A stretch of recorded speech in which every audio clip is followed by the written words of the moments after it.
अस्सलाम वालेकुम dear student, welcome to my YouTube channel physics bound. I am Sanaul Amhar. जैसे कि आप लोगों को पता है कि क्लास 11th सिंथ टेक्स्ट बुक बोर्ड के न्यू सिलेबस के न्यूमेरिकल हम सॉल्व कर रहे हैं। तो उसमें आज हम सॉल्व करेंगे न्यूमेरिकल नंबर 8 और 9। ठीक है, न्यूमेरिकल 8 के स्टेटमेंट में कहता है a watch factory claims that it's watches gain और loss not more than 10 seconds in year. How accurate is this watch express as a percentage. कहता है कि एक वॉच फैक्ट्री है जो वॉच बनाती है और वो क्लेम करती है कि हमारी वॉचें जो हैं वो उसमें जो एरर आती है उसमें जो लॉस और गेन होता है, मतलब कि उसमें 10 सेकंड का फ़र्क आ जाता है। वो कहती है कि उस वॉच में जो एरर होती है वो जस्ट 10 सेकंड की होती है। ठीक है, या तो वो टाइम पीछे बताएगी या टाइम आगे बताएगी, लेकिन पूरे साल में जस्ट 10 सेकंड। अब कहता है कि वो कितनी एक्यूरेट है वॉच, हमें वो परसेंटेज में बता दें। मतलब कि ये जो 10 सेकंड है, ठीक है, पूरे साल के हिसाब से उसमें ये एक्यूरेसी कितनी है, मतलब ये एरर कितनी होगी साल के बेसिस पे। ठीक है, तो डेटा पे चलते हैं बेटा। तो डेटा में हमें क्या दिया हुआ है, हमें जो अनसर्टेनिटी दी हुई है वो है 10 सेकंड। मतलब कि पूरे साल में जो अनसर्टेनिटी है उस वॉच की वो है 10 सेकंड। ठीक है, और उसके बाद हमें टाइम जो दिया है वो कहता है कि 1 ईयर है। ठीक है, कि 1 ईयर के अंदर उसमें जो अनसर्टेनिटी हो रही है वो कितनी है, वो 10 सेकंड तक हो रही है। अब हम क्या करेंगे कि 1 ईयर को सेकंड्स में जो है ना हम तब्दील कर देंगे। तो इसको कन्वर्ट करने के लिए हम क्या करेंगे कि पहले डेज रखेंगे, उसके बाद कि कितने एक डेज में कितने आवर्स होते हैं और एक आवर में कितने मिनट्स और एक मिनट में कितने सेकंड्स। ठीक है, तो जैसा कि हमें पता है कि पूरे साल में जो डेज होते हैं वो होते हैं 360.25। ठीक है, और एक दिन में 24 आवर्स होते हैं और एक आवर में 60 मिनट्स और एक मिनट में 60 सेकंड होते हैं। ठीक है, अगर हम इन चार टर्म को आपस में मल्टीप्लाई कर देंगे तो हमारे पास वैल्यू आता है 3,15,57,600। मतलब कि एक साल में इतने सेकंड होते हैं। ठीक है, और उसके बाद हमें मालूम क्या करना है, हमें मालूम करना है परसेंटेज अनसर्टेनिटी। ठीक है, तो सॉल्यूशन पे चलते हैं बेटा।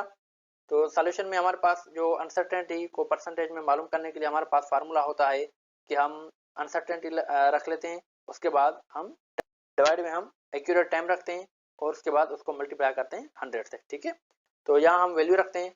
हमारे पास जो अनसर्टेनिटी टाइम की दी हुई है वो है 10 सेकंड, और उसके बाद हमारे पास जो पूरे साल का जो टाइम है इन सेकंड्स में वो है हमारे पास 3,15,57,600। ठीक है, और उसको हम जब हम मल्टीप्लाई कर देंगे 100 से तो हमारे पास आंसर आ जाएगा 3.16 इंटू 10⁻⁻5।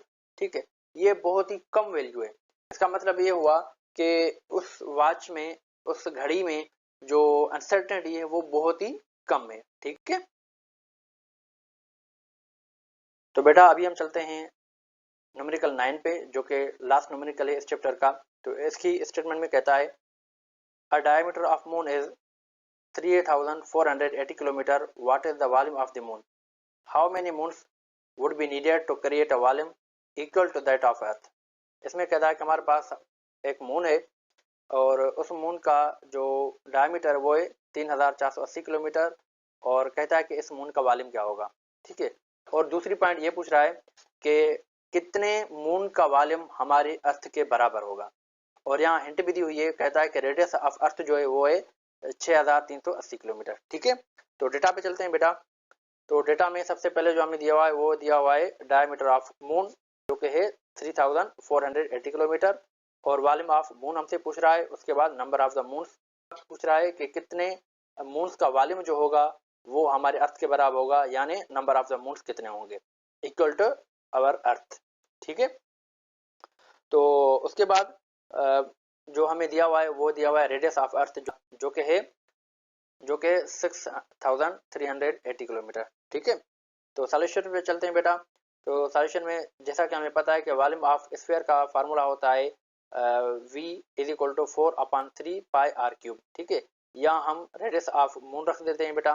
तो इसलिए हम क्या करते हैं कि v is equal to 4/3 pi r cube. ठीक है, तो जैसा कि हमें पता है कि यहाँ हमें सिर्फ मून का डायमीटर दिया हुआ है जो, और हमें इसका रेडियस नहीं दिया हुआ है। तो हम क्या करेंगे, इस डायमीटर से रेडियस निकालेंगे। वैसे डायमीटर होता क्या है कि किसी भी स्फीयर या किसी भी सर्किल के एक पॉइंट से दूसरी पॉइंट का फासला जो होता है वो डायमीटर होता है, ठीक है। और रेडियस क्या होता है कि उस सर्किल या उस स्फीयर के बीच में से, उसके सेंटर से उस बाहर वाली पॉइंट तक, आउटर पॉइंट तक जो डिस्टेंस होता है वो रेडियस होता है, ठीक है। अगर हम उस डायमीटर से रेडियस मालूम करना होगा तो हम क्या करते हैं कि डायमीटर को डिवाइड कर देते हैं 2 से, तो हमें रेडियस मिल जाता है, ठीक है। तो हम यहाँ क्या करेंगे कि डायमीटर ऑफ मून को डिवाइड कर देंगे 2 से, तो ये हमारे पास रेडियस ऑफ मून आ जाएगा, ठीक है। तो पहले हम रेडियस ऑफ मून निकालते हैं बेटा। तो डायमीटर है हमारे पास 3480 किलोमीटर, जो उसको हम 2 से डिवाइड कर देंगे तो हमारे पास रेडियस ऑफ मून आ जाएगा जो कि है 1740 किलोमीटर, ठीक है। अब हम क्या कर रहे हैं कि इस रेडियस ऑफ मून को इस फार्मूले में पुट करते हैं, ठीक है। तो इन इक्वेशन नंबर 1 में पुट करते हैं। तो इसमें क्या होगा कि 4/3 और उसके बाद पाई का वैल्यू हमारे पास 3.142, और अभी जो हमने रेडियस ऑफ मून निकाला वो है 1740 किलोमीटर, ठीक है। जब हम इन टर्म्स को आपस में सॉल्व करेंगे बेटा तो हमारे पास वॉल्यूम ऑफ मून निकल के आएगा जो कि है 2.2 इंटू 10 किलोमीटर क्यूब, ठीक है। तो ये हमें मालूम हो गया कि मून का वॉल्यूम कितना है, ठीक है।